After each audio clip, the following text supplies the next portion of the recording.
Ibihe byiza nshuti zanjye, ndagushimiye dukomeje kubana kuri uyu muyoboro wa Undo Media.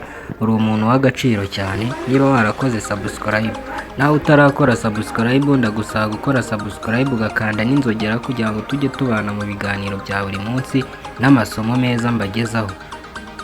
Uyu munsi nje gusubiza umuntu wari wambajije uburyo yabona video kuri TikTok yarebye agahita ayibura.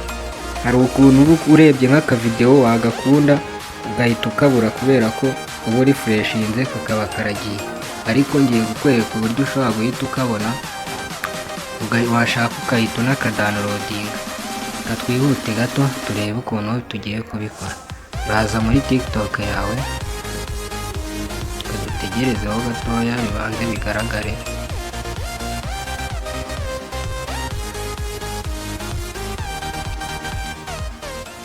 Ihangana aho gatoya biraterwa na connection.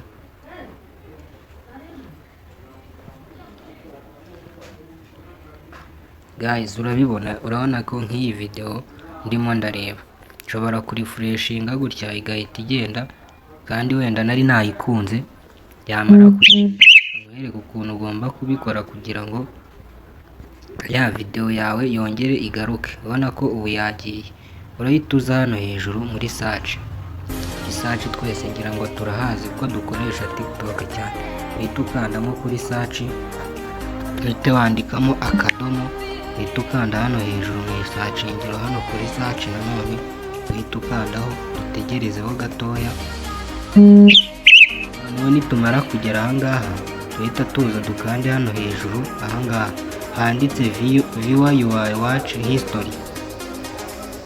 Ahangaha viewer your watch history, noneho duhite dukandamo, dutegerezeho gatoya,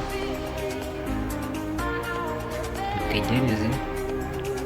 Ubona ko video zigiye guhita ziza. Dore za video ebyiri nari ndebye nonaha ngizi hano nizi. Dore zo nari ndebye nonaha ni izi ngizi. Izi ngizi ebyiri nizo nari mbashije kureba. Noneho icyiza cyabyo dore nizo warebye bwa mbere ziba zihari.